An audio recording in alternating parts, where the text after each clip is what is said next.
Hey, everybody, welcome to another Slott Symposium. I'm Zach Joyner, your friendly neighborhood webmaster of Spideydude.com. And hiding behind a big-time comic is the host of the Comic Binge YouTube channel, the man, the myth, the legend, a guy I have not talked to in a month of Sundays. It feels like Pete Thug himself. A couple weeks ago, we talked a couple weeks ago. I know. It's been too long. This feels good. It felt good last time I came on to get the show, and then for your show, and now that we're doing our collective bargaining agreement. I don't know why I said collective bargaining. I've got baseball. I got baseball in the head. I don't know why. I hate baseball right now. So no, why do you hate baseball right now? Because the Mariners lost people again. Yeah, well, lost people, and I hate baseball because there's no salary cap, and there should be. But anyway, that's a whole different podcast. Here's the thing. Like, I always enjoy talking Spider-Man with you two. We might as well introduce Adam. He's like right below us. Hi, Adam. Hi. I was still talking, sir. No, I was just kidding. I love Pizza Time. Pizza Time and I are going to be doing a Creature Commando show next week. I'm very excited about that. So, and also Adam was also on our two of our out of 3 Superman episodes that's leading up to the film that's coming out. So it's super rad. He'll be on again, obviously, for Superman shows in the future, and other, obviously random shows. Just tell me what Superman stuff, and are you going to get Bailey to guess? Of course, I assume. you funny you should say that, because I need to talk to him about an episode coming up very, very soon, which he already agreed to do. He said he'd figure out one way or another to do this one show. So I want to be a part of it. So I'll figure it out. I keep meaning to tell him. Anyway, but today we're talking about the Slott Symposium, and that means Dan Slott's Spider-Man run, which if you want to separate us and we can throw up the there we go. We can talk about this. We're talking about big time, which is which for today, or people who don't know, Slott Symposium. If you're new, awesome. Thank you. Go subscribe to the Spidey Dudes. Go subscribe to the Comic Binge. Yep. We are talking about Dan Slott's whole entire Spider-Man run, which is a lot of comic books. And right now we are entering a pretty significant time into the Slott era, if you will, because from pretty much from when we started till now, we've had miniseries, and then we've had Brand New Day, which he'd come intermittently, like all the other writers would be rotating in and out. Basically every writer would be kind of assigned an arc, 3 to 4 issues ish, if you will, and then come back a few months later, et cetera, et cetera. So we had that for what, like 3-4 years, guys? No, it was 36 issues. So it was actually, or no, like 2 years. It was 2 years. So 36 issues each year for 2 years. I said 3 years, so I was close. You were close. So this now what we'll be talking about, excuse me, is Amazing Spider-Man starting at 648. Now, I do also want to kind of give some more context for just a second. Please. Yes, please. This was a significant shift because this was announced San Diego Comic-Con 2010. I remember. This was kind of completely unexpected. I distinctly remember it wasn't until like the day of that even Rich Johnson got wind of like that this was happening. So the way it got, planned out, this was announced. Then, like, I think the next day, literally the solicitations went out. So this was really such a tonal significant shift. And so ASM went from being published 3 times a month to 2 times a month. They did get a increase in terms of price, but we got extra pages, which we can talk about later. Each issue, and there was going to be a set of art teams that were going to be a part of this, and so it just a lot of the complaints that a lot of people had prior to this era was that, hey man, stuff's inconsistent here with this Brand New Day experiment.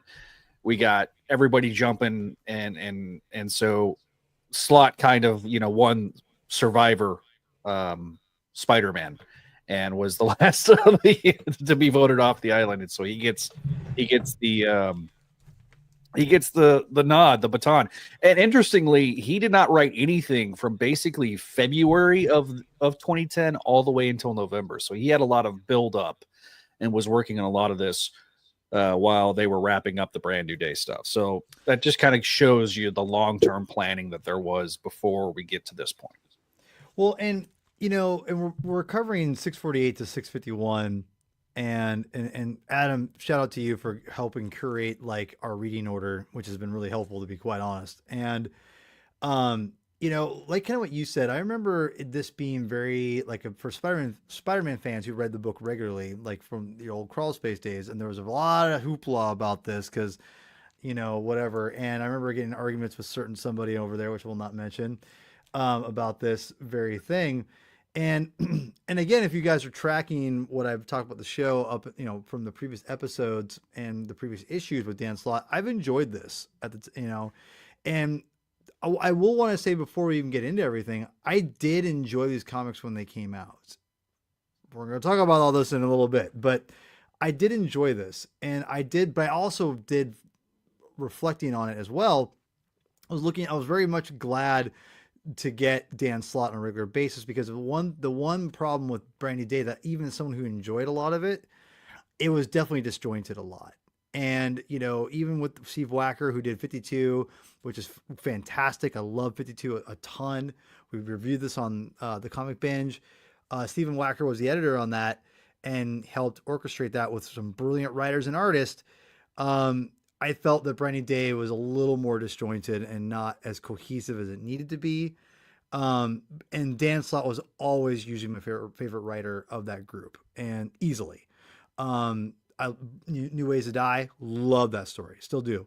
So Big Time was a big deal for a Spider-Man fan who was, you know, enjoying the Brand New Day era despite not agreeing with what they did with the marriage. And I thought Big Time, the way they're proposing it, and you know what we talk about here, which is, you know, if you're wondering what Big Time is, won't spoil everything, but we're gonna do a decent amount. Big Time is, you know, if you're wondering what the whole premise is, this is basically giving Peter what, you know, if you're, to me, is way I looked at it anyway, guys. I'm curious. I know, Adam, you didn't read this at the time, correct? You read this recently?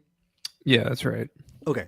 So I'll throw it to you guys here in a second, but I want to just kind of set it up with Big Time is basically Peter Parker becoming the successful person that you think he would be if this was probably a real ongoing series. The way, at least I say a real ongoing series, meaning if he was actually like becoming an adult, like, you know, instead of just being a prolonged, like, I'm stuck being a early 20s kid, he actually grows a little bit older. Not as it grows older, but becomes like, again, the adult, gets a real job, a good job, because he becomes a part of Horizons. Is it New Horizons? I always forget what the name is. Horizon Labs. Horizon Labs. Excuse me. Yeah, Horizons. Horizons Labs. Excuse me. And he becomes, you know, well off. He gets a new job, and, you know, becomes using his big brain as that genius mentality, which I think is always understated in the Marvel universe. Dan Slott tries to use those things about the character that I always thought was, you know, definitely not used even more than people. It was used less than people needed to, in my opinion. And I thought Dan Slott was smart to really put that in the forefront. And he did that by giving him a real job and kind of giving, let's be real, he's giving Peter some good things in his life for once, right? So that's what this whole premise is starting. And that's why he had the words Big Time. He finally is being successful, essentially. And this definitely ruffled some feathers, I would say, as far as, at least what I remember, as far as what they were doing with the character. Because it's a big transitional shift, because not only, you know, do we dissolve the marriage, but you're basically moving him on from the whole newspaper, you know, thing, which is, you know, Peter's bread and butter at this point. So I'm curious, you know, what you guys thought. For Zach, I'll throw it to you first. Yeah. What was your take? I kind of already know, I think, your take on this, but what was your take, you know, that whole idea of giving him a real quote unquote job and then reading it, you know, back in the day? So back in the day, I was probably cautiously I remember being cautiously optimistic that we were finally going to get one voice. It was going to be a lot more consistent. The tone was going to be, one tone. And so I was I had high hopes. I didn't give these issues as high of grades, maybe as I would now, possibly. I think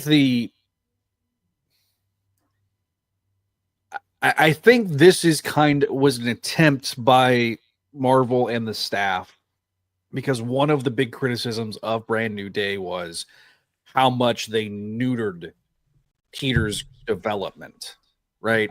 Because it felt like Peter was starting to develop as a person with JMS. And here, we get to Brand New Day, and it felt like a lot of regression. And so I think this was an attempt to, the thing with Slott's run in general is,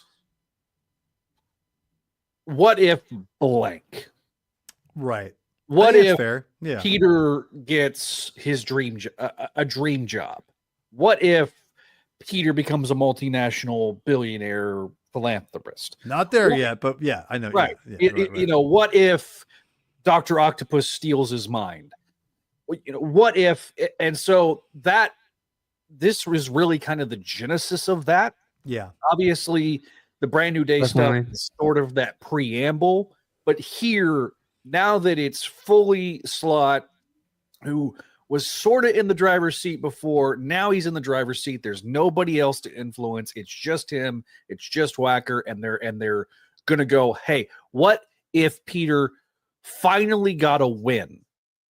Because this is kind of the opposite of what has frustrated Spider-Man fans for a long time, especially for the last 20 years, is this mentality of that Peter's a loser. And you even see that here in the very beginning of this story, but it felt like we were starting to see the shift to where Peter should be a competent superhero at this point. He shouldn't be. He was still being talked down to by the Avengers, yet he's the reason that Spider-Man, that the day is saved with this story, especially in the first issue. And so I do feel like there's a lot of interesting concepts. There's a lot of stuff. It's interesting to see how it's now been, some of this stuff that we're seeing here gets translated into other mediums, like it was in the cartoon. It was also the 2017 cartoon, which I didn't love, but also you see it, like parts of it in the video games. And so, now kind of seeing that can, start to gel. I think this is Yuri's first appearance, I believe. Yeah, she was in his other issues. Well, she was in the Mysterio. I think she was introduced in the Mysterio arc. So, seeing Yuri again, I thought was nice. The Carly Cooper situation is probably my biggest. It's not great. It's not good. It's not great. It's not as bad. It's more subtle with Slott than it was with other writers that were trying to push this thing really hard. There is a lot of contrivedness with the concept of Horizon, but I understand why.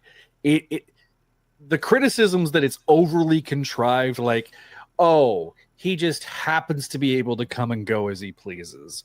But that's like, I would say, honestly though, I would say that's my biggest con of the thing. Really, it is a cool idea that he's a scientist, but it seems too fantastical, too good to be true. And that's kind of the point, though. Yeah, but I mean, I don't know. There is a little of exuberance with this arc. This is amongst, I believe, Ramos's better artwork as well, when he actually has time to draw. There are some things that annoy me, like the cat bath. Oh, that was so bad. That dude, the black cat in general, man. Well, hold on. I'll say it. But yeah, the cat bath was freaking ridiculous. That was egregious. I'm sorry. Yeah. I read that. I was like, God, why? I knew it was. I couldn't remember if it had already happened or I knew it was coming, and I was like, oh. That And the dialogue does not help that scene at all. No, it does not. It's the whole thing, the writing, the drawing. It's just not. It's ridiculous. It does. It's like that's like a textbook example of one of the criticisms that Slott has as a writer is his inability to write female characters. So female supporting characters. What I will push back a little bit on that in a sense. Only way I'll say this is back in the day, in that time frame, there was still a mentality of like only men read comics. It wasn't as bad as it was like 10 years before that.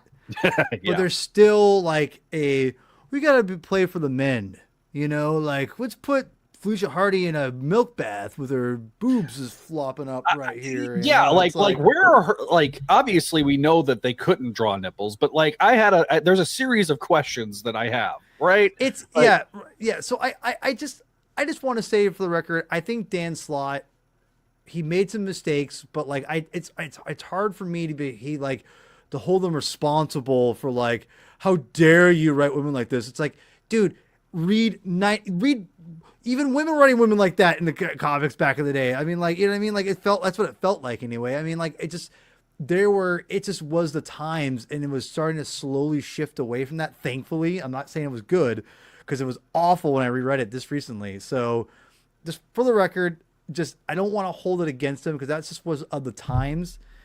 And but at the same time, it still doesn't make it good either. So I do like that they do have a team up. Like I like the concept that they bring here. I just don't know if I love the interactions between the two, just because the contrived nature of her not knowing it's Peter at this time. Yeah. Really, I feel like hurts their relationship as a character. And so,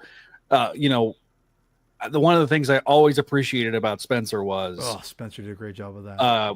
Fixing that very early on in his run with and doing it meaningful and doing it really meaningful way too. I thought that was brilliant. Spencer, I look back at that run so fondly for the most part up until the last 6 to 8 months, maybe last year. Yeah. I would say not even last year. I still liked a lot of it. I thought his run was so good, and then just ended. It's a whole different. Really, kind of starting with that Chameleon Conspiracy era. In the end, I mean, and Sinister War, it kind of goes like, that was trying to make a event out of a nothing burger, and to just that's a whole different podcast. I look forward to reading his run one day. God, what happened to Nick Spencer, man? Come back, like he's just gone. He fell off the face of the planet. It's crazy. It's really strange. Like he doesn't write comics anymore, as far as I know. I mean. He's just gone. He got that Substack money, and now he's like Kingsley on an island. And I mean, he obviously he must be working for Substack still or something, because he's just gone.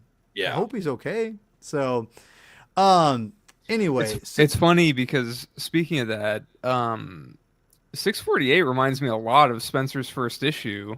Yeah. Right. Yeah. It's definitely, especially if you read like the issue before and then this one, it is a hard, like complete reset of the board. And look, this is especially this first issue. It's designed to be a jumping on point. Yeah. And of course. Yeah. It really, they were trying really hard to get the lapsed readers, and even the guys like myself that were at first really wanting Dan Slott, thanks to that miniseries, being disappointed during Brand New Day. And then I was cautiously optimistic. There's a bunch of covers with this too. You get this wraparound cover with Martin. That one. That's fantastic. And then this is the Stefano Caselli cover, I think, for 648. They also had this is the J. Scott Campbell variant. So yay for that. With boob socks. This was not the only thing that went on during Big Time. To point this out, they had made Aranya into Spider-Girl using, and then she copped. We read some of those issues, right? Yeah, she got. She she ended up getting Jessica Carpenter's suit. So the running joke was they took like 3 characters and smashed it all into one. And this is also around the time that Spectacular Spider-Girls was ending, and so a lot of people were pissed off because of that and how that happened. But that, again, that has nothing to do with Big Time. But this was a real hard reset. They were going to do, you know, there's going to be some more spin-off books that we'll talk about in the future. This was Slott kind of driving the bus now and taking that notebook full of ideas and now being able to play with everything without having any type of other input. So Zach, really quickly, did you like? Because I'm gonna get in here with this, our current reread here, but did you like these issues back in the day? I liked them. I remember liking them. Not. I did not like it. So, but did you like these? You know, I didn't get a chance to go back and listen to the podcasts from back in the day. You don't remember? But I recall, I think I gave them C pluses and to B's. So yeah, I tracks.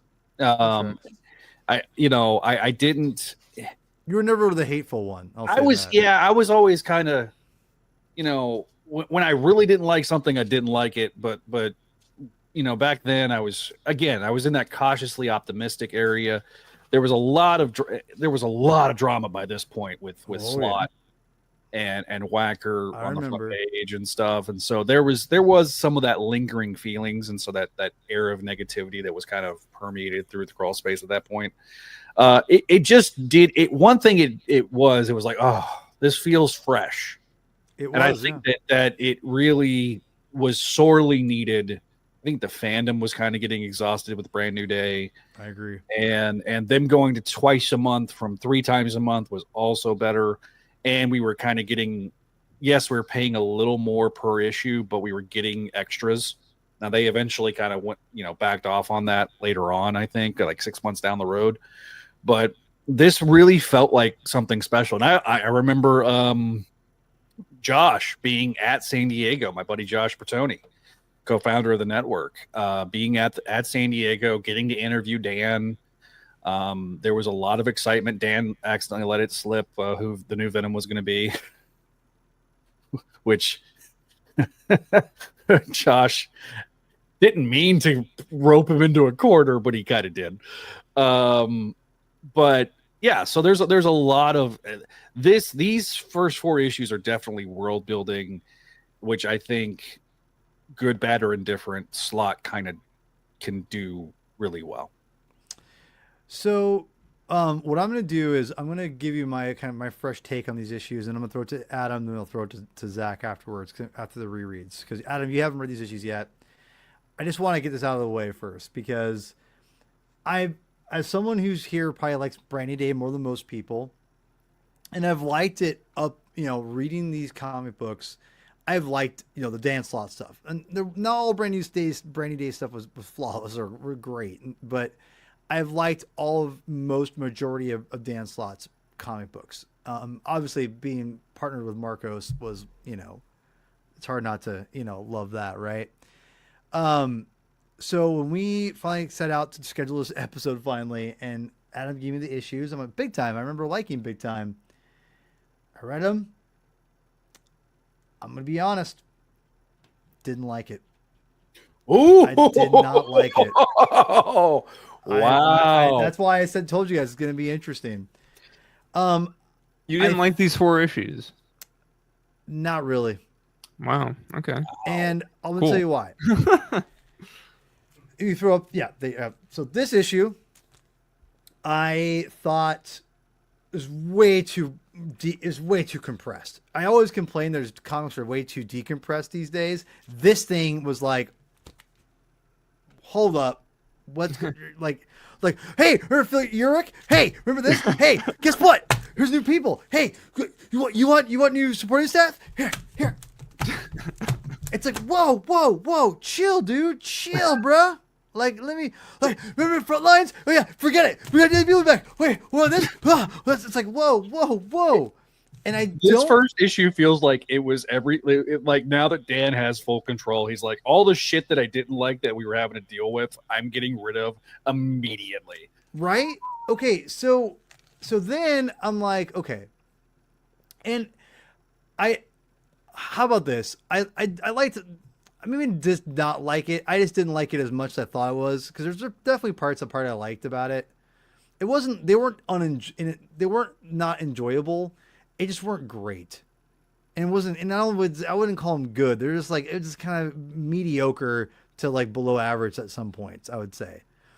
And which is hard for me to say, because I've not said that about Dan Slott stuff up until then.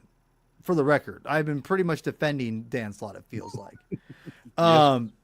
And so, and I was taken by surprise, guys, when I reread these. I was like, yeah, I did not like this first issue. And now you throw up 649 for me, please. Yep. 649. I remember, like, I grew up in the 90s, so I collected that Green Goblin miniseries that this Hobgoblin would eventually turn into. Yeah. And I was like, okay, like, whatever. Like, you know, I think we kind of knew he was turning into the Hobgoblin. I just kind of, whatever, right? I'm like, oh, okay, whatever. I gotta tell you guys, I remember people complaining about this back in the day, and I remember being like not as pissed off about it for whatever reason. And I'm wondering too if this was just read better monthly for whatever reason instead of being collected. I know it's usually the reverse, Right. but this I think read better because it's so compressed that I felt like I could pick up right where it left off pretty easily, and it was nice maybe. But reading it all together, I was like, the hell? Right. And Because this, you don't ahead. get in this issue, you don't, well, because you get at the end of 648, it's like, oh, the Hobgoblin's back. And then this issue, it's like the Hobgoblin's back, but what happens in the beginning happens very quickly. So we don't really get, Yeah. you know what I'm saying? Yeah.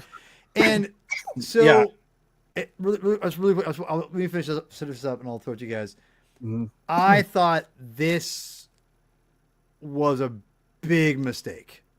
And not that changing Phil into Hobgoblin was a mistake, but how quickly it happens and how it just goes. Yeah. Bah, bah, bah. I remember that was a complaint back in the day on, you know, and I remember being maybe a little bit more defensive of this, maybe because I just felt like I was defensive in general because I was a contrarian, or am a contrarian. But holy crap, man! Reading this was like, ugh, this is not good. And then all of a sudden, Phil's just like, is an a-hole out of nowhere. It's like, Yeah. what? He's a creep, actually. Yeah, well, a-hole. weird. Yeah, he's weird. He's it's like, weird. It's like Dan Slott's like, oh, this is my Venom from Amazing Spider-Man 3, other side of the coin, Peter Parker. Right. Yeah. It's like, what? And Yeah, so we can, this- we're 30 minutes in. I mean, we can get into full spoilers. well, yeah, I've already said he's a Hobgoblin, but I'm just saying, like, I was like, this was not. I mean, again, You would think that basically the death at the beginning of this issue would happen maybe at the end of it or something. or you know? give me a couple issues Yeah, or of a couple developing issues- Phil. Yeah. Like, you know, like, because listen, I'm all Phil. I am not attached to Phil enough to be like, he Sure. can't be a bad guy. I don't care that much. Like, He was, in fact, he was originally slated to be the fourth Green Goblin in the post Clone Saga era. Like there was plans to make him evil. where he was going to be. Okay. So there was the if you remember, there was that doctor that was like messing with the Green Goblin's brain, because you had Norman, who's trying to be the upstanding citizen, and you have the other Green Goblin. Well, it was going to be revealed that the other Green Goblin was Phil, that Norman basically, as revenge for him going around and masquerading around as the Green Goblin and the Good Goblin, he was going to be like, you know, brainwashed into being similarly like the Hobgoblin into being the fourth Green Goblin. That eventually became that like not clone thing that we saw at the during the Mackie Byrne reboot. But which I have not read. To make Phil a bad guy back in the day. But the problem is that he just jumps it up. It's so compressed. It's like there's no development, and that was a mistake. because You haven't not seen, just you haven't seen Phil in so long, and suddenly those that know who Phil is, he suddenly went from being a babyface to a heel, like that. Even if you don't know him, it's like, who Yeah. the hell is this guy? He just like chops off a hobgoblin. Who is this guy? Like it's like what? Doesn't make any sense. And like and the fact they play off of like the laughter thing that he used to use back in the day, like this was a mistake as far as when he revealed it, and he compressed way too much, and it's like it felt like Slott just couldn't help himself and had to like he couldn't like hold the surprise. Like, oh no! Like, it's like that's what it felt like. And I'll wrap up here in a second because I really don't have much to say other than the things I liked about it. These 4 issues, I'll say this: I like the suit. I liked the fact he used Horizon Labs as a fun way. I liked all of that about Horizon. I like the fact that we're gonna get a Peter Parker using different things for his new job for Spider-Man. I loved all that. Thought that was really cool. And everything. I absolutely loathe the supporting cast of Horizons, like completely. And we talked about this on your show last time, Zach. Yeah. Like I'm like, it's the same problem. It's the same thing. I was like, this is like, I don't care about these people. Like it's like like Dan Slott's like you want to go ahead. Yeah, one of the big criticisms of this was like this was Tricorp 2.0. If you remember with the Mackie Byrne reboot, they brought in. I didn't read that, so I don't know. So the Mackie Byrne reboot brought in, and they mentioned Tricorp in the issue. So that's why I'm bringing it up. Tricorp was like. The setup of this was very similar to what Mackie and Byrne tried to do with their reboot. And do I think it was executed better here? Yes. But there was a lot of similarities where they introduced a bunch of new supporting characters. And you're going, who the hell? I mean, it was when I remember like when Wiseman brought in the guy from Tricorp into Spectacular, and I was like, that's a deep cut. But like them mentioning Tricorp here, that hadn't been mentioned literally in 20 years. And I was like, okay, well, at least somebody's, smart enough to say, hey, this kind of is similar to what we tried to do here. But yeah, throwing 6 brand new supporting characters that you don't care about. Marla having a major role in this was kind of weird. Bringing back John was confusing. You have the Daily Bugle, you have Horizon Labs, supporting characters. Yeah. How many do you freaking need? I mean, you have Randy and Nora and Robbie and there just it was a lot here. Now the Marla stuff is going to pay off in the next arc. Sure, no spoilers there, but. It's like also the other thing that just annoyed me is because as soon as I read it, I went, oh, because me and Josh used to make fun of this all the time. Every time Marla shows up, Slott cannot help himself, and he has to mention the Spider Slayer thing every time Marla shows up. And it's like, oh, and we kind of talked about this a little bit before, but this starting here, the phrase continuity porn is thrown at you throughout the entirety of this arc. I agree with that. The references, the pulling and referencing the little things that like when he's in the first issue. I know we're going back to the first issue for a second. We're all over the place. We're good. So in the first issue, he kind of gets quizzed by the science geeks, like people that the only one that kind of survived long term was Art Modell. Yeah, he's the best character of the whole group. Like, you're right. By far. Grady Scraps and Owatu and Sanjay. Now Sanjay is going to be around until basically the Parker Industries. But Grady Scraps gets kind of dropped after a while. Owatu gets dropped. I remember now who the 6th person is, and it's like, oh yeah, I remember that. There's a reason he wants to be, mysterious. It just a lot of this first arc was set dressing for the future.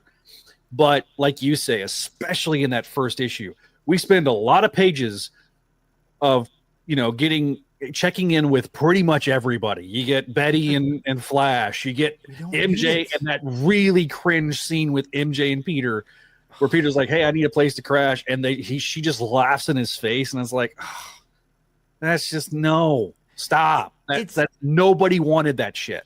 It just sucks because it's enjoyable enough because Spider-Man. I do like the Hobgoblin Spider-Man fight. I like the whole using the suit. That's all cool. Black Cat, I'm with you.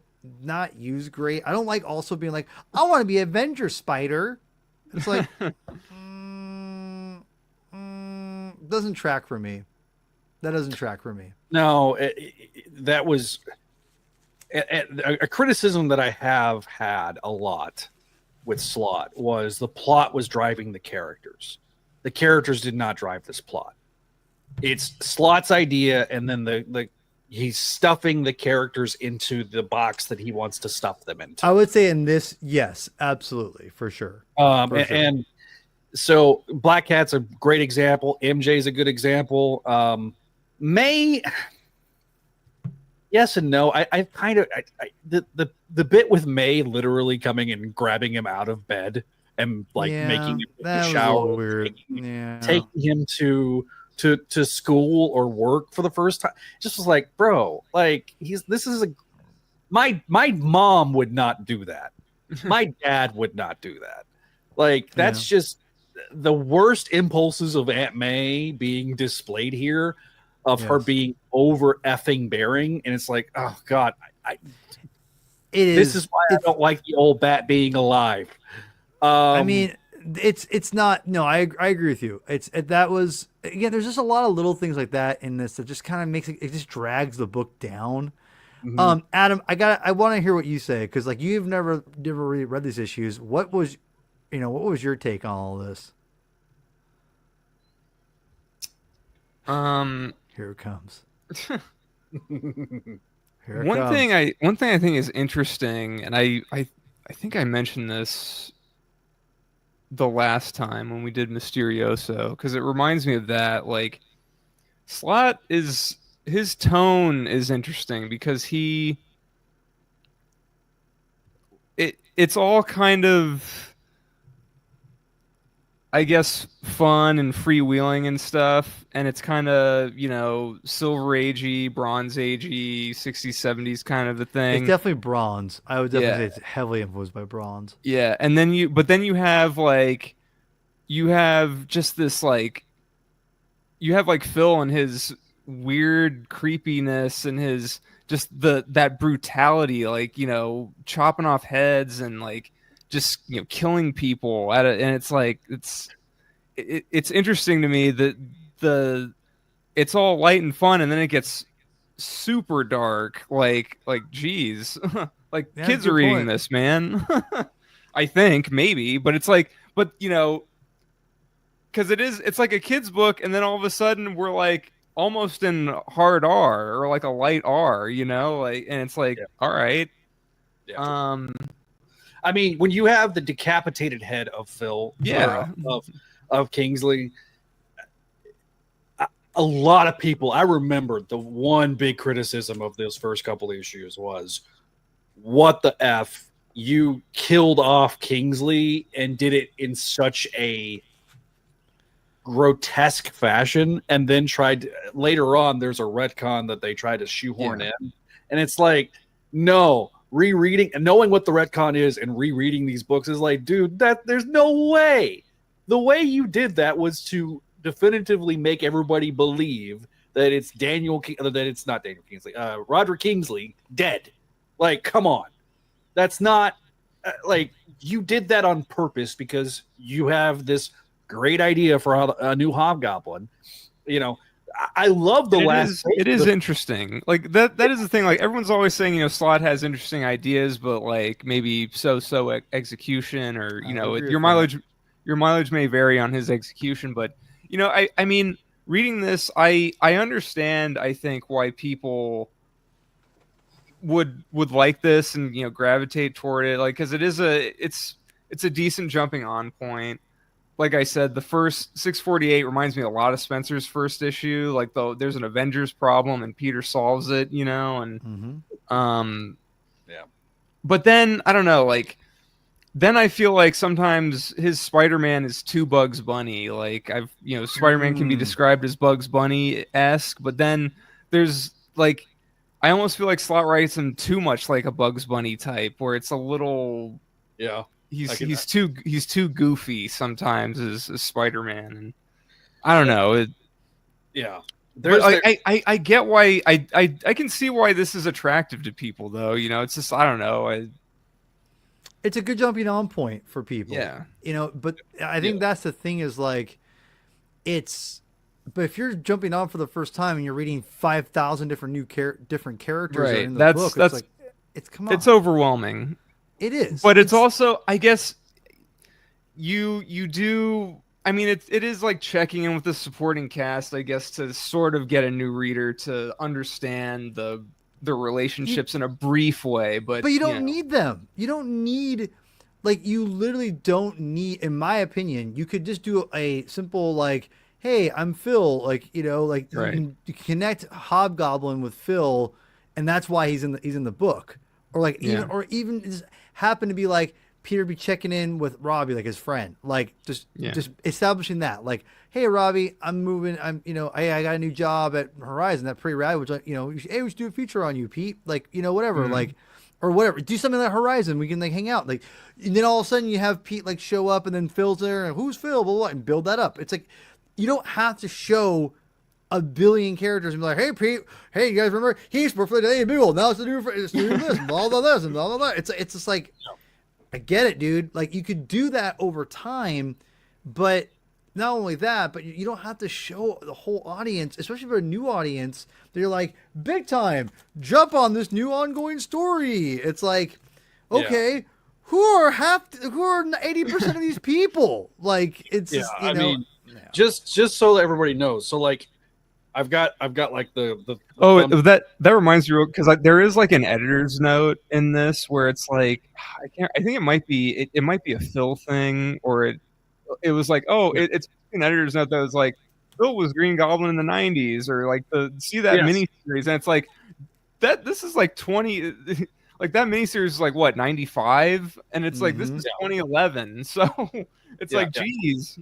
Yeah, like, it's like people aren't looking for that. People aren't at that point. I don't even think that series had been collected. I think it gets collected a little bit later. Yeah, which I bought, by the way. Yeah, I thankful I bought that. Like, you're, and I remember like a year after this, they bring in like for Marvel Legends, they actually used the new design for the Build-A-Figure, the Hobgoblin Build-A-Figure, and like. But like, so I like the design of Phil Goblin, but like, I do too. Again, you kill Roderick Kingsley, who's finally back in the guise for the first time since the 90s, right? Only to turn around, like that last page of the first issue of like the classic Greek Hobgoblin, I'm like, oh yeah. I was really kind of jonesing for that, and then only for it to be completely nullified in the very next issue. Like, so quickly, like we've talked about. It's like, geez. So there's 38 pages to issue 1 that is devoted to the original story, right? Including the cover.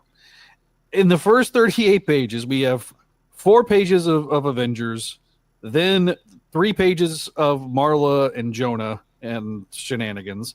Cut back to 2 pages where we reintroduce everybody to Black Cat.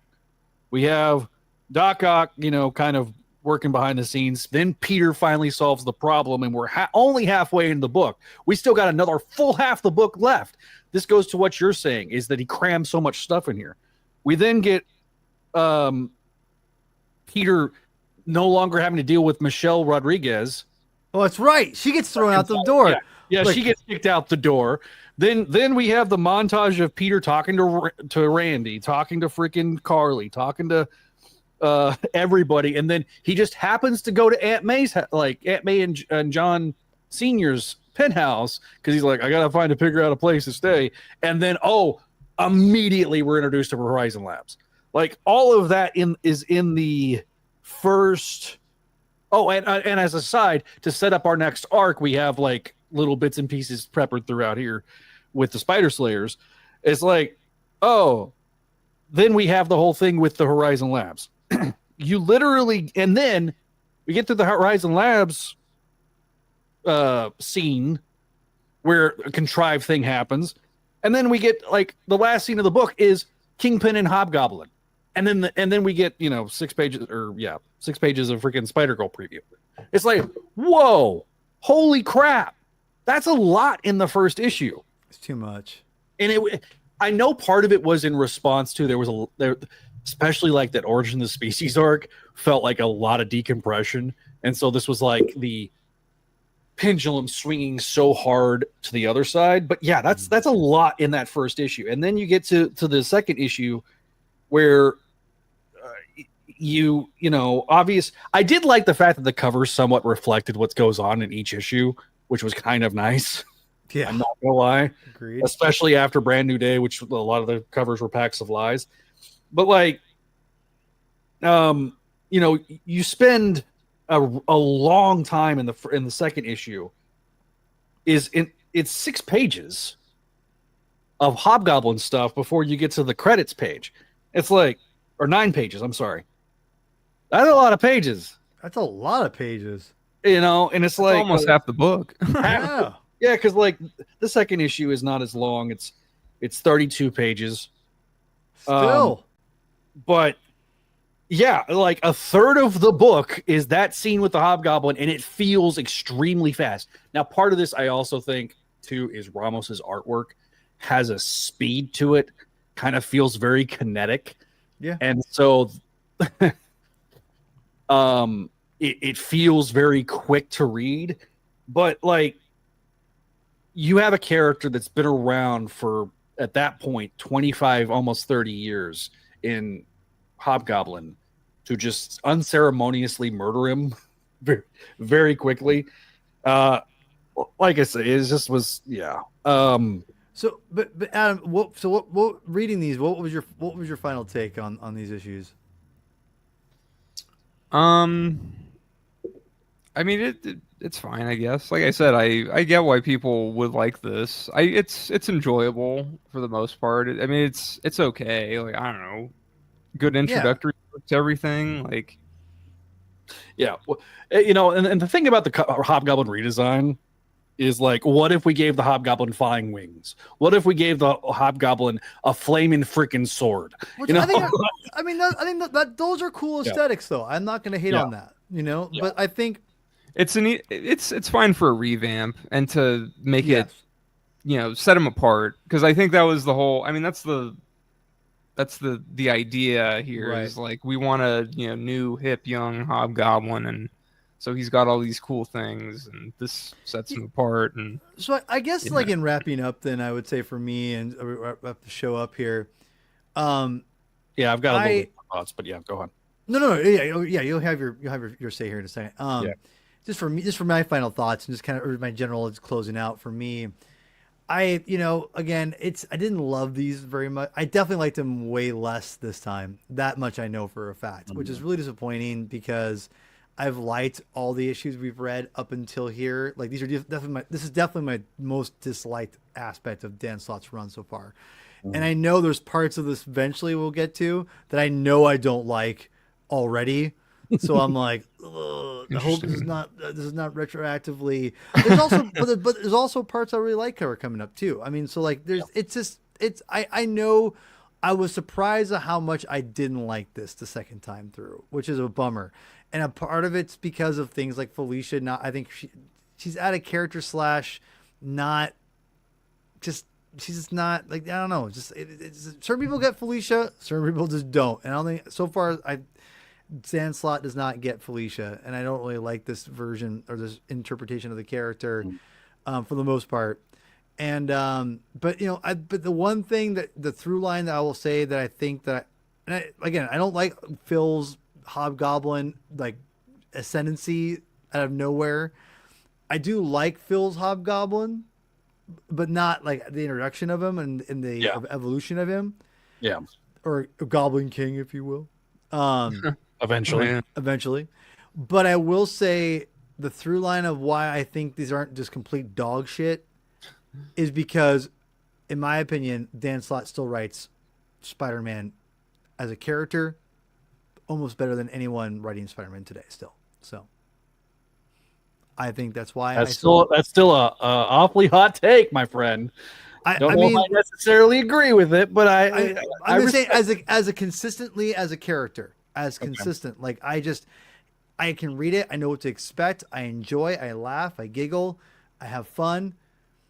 Even though I don't love everything around it, maybe I still like the character of Spider-Man. The Peter Parker aspect, I think, is iffy to me, but that might be more of an editorial problem. I think it's maybe a little bit of both, but I see your point. But at the same time, this is taking the character in a totally different direction. Sure. So Peter's going to have to be a little bit different because this is not his normal aesthetic. So, you know, I mean, us talking about like the Black Cat Peter interaction, the other interaction that really kind of grinded my gears, and I remember when I reread it, I was like, oh, I hated this. Was the scene where MJ and Carly show up, and then we have like these little aside boxes that are just, it was so condescending to like. I didn't like that either. It felt like it was condescending to the reader, in my opinion, and it was like to describe it. It was I built this harmonic mesh based on Hank Pym's theory of something MJ wouldn't understand. But how did you compensate for something over MJ's head? I used MJ wouldn't get this, coupled with MJ wouldn't get this either, and got complete gibberish to MJ. And then MJ goes, "We've got fashion celebrity Pete and Carly have never heard of." It's like, no, it was so dumb. It was not funny. It comes across as so condescending of, oh, look how perfect Carly is for Peter. And it was just, oh. And then you have on the same page, you have, Felicia call Peter, and Felicia's like, trolling Peter. It's like, oh my God, this is just, it's trying so hard to be the Betty and Veronica situation. And it's like, I genuinely dislike that in Spider-Man. Like, it was fine when Stan Lee did it, but it's so tired at this point. I think the final issue, which was mostly the final battle and the resolution to everything, was great. There was a joke here about this being like Tron, and this is definitely one of those that it was referred to. I remember during the time the discourse online was the Tron suit. Though when I see the green suit, I don't even think of Spider-Man anymore. I think of Shartimus Prime, the YouTube action figure reviewer, because he loves this suit for some reason. But yeah, this was the Tron cover. These all did have second printings. So the second printing of 648, and they were kind of using the big time name and having like a bunch of Photoshop stuff in here. So all 4 of these issues ended up getting second printings. And so honestly, to me though, there was parts I liked. We didn't really talk about Kingpin being involved in this, but Kingpin being in the issue I thought was really good. But yeah, the interactions with everything, the whole, again, the Carly Peter relationship is such a downer for me, and it just is such a sour taste in my mouth. She gets better, but it's a slog to get through. So, we want to give out grades. What's everybody's grades? Adam, your grade, sir. I'll probably give it a B or something. I don't know. B. All right. Paul.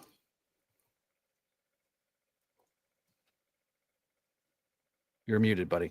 My bad. P-Thug here gives us a C-. Woo! That may be the lowest grade you've given any of the Dan Yeah. Slott. It's kind of funny. Like I'm gonna give this. I'm gonna give it a C plus. I think it's passable. Yeah, I agree. C minus is passable. Yeah, it's not great. It's not terrible. There are some that I think are going to be a little bit more terrible.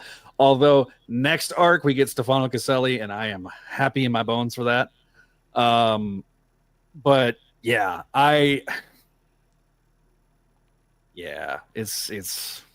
It's not starting off well for me. We'll see what happens.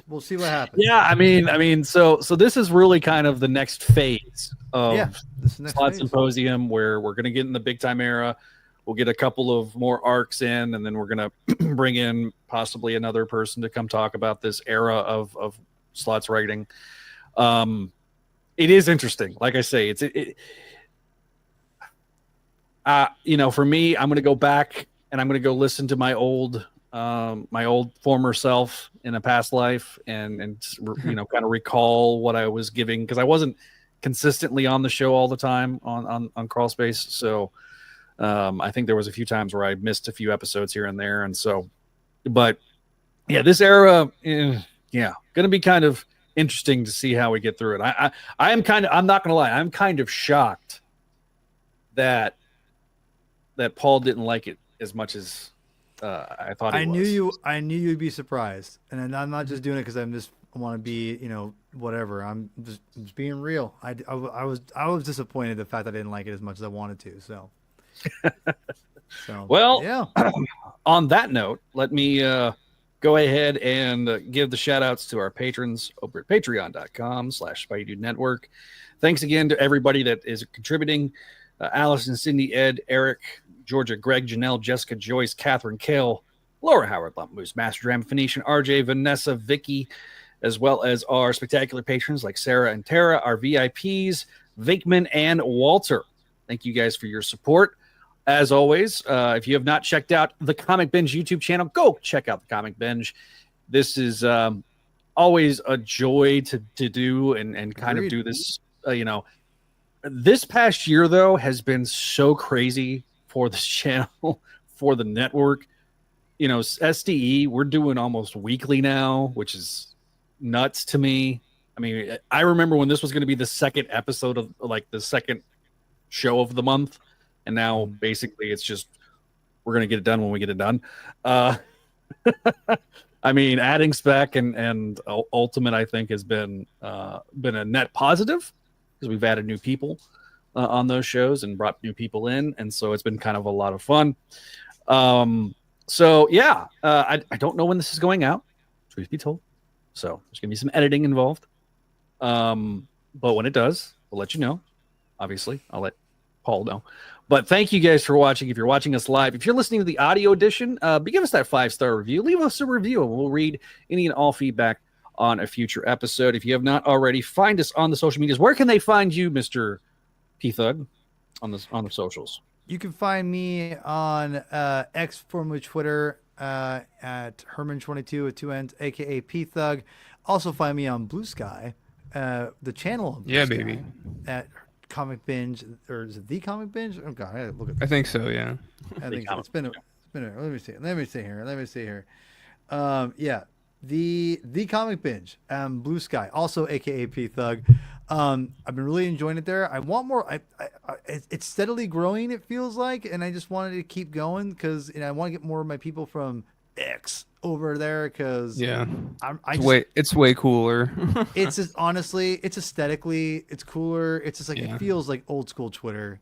I feel so good. I just want more people to be on it. So anyway, go check that out. Go subscribe to that. I appreciate it, and go obviously subscribe to our YouTube channel.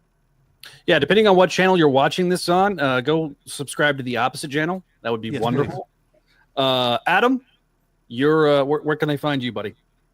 Enchilada Legs, Spideydude Experience, Radio Network, etc., the Comic Binge. Like and subscribe. Listen, you know what I saw the other? I'm watching YouTube, right? And so every time I see someone say subscribe, the subscribe button lights up now.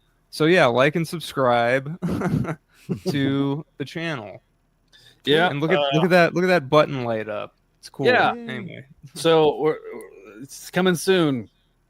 Nate, that's the Spider-Man. Yay. Oh, That's boy. a Spidey.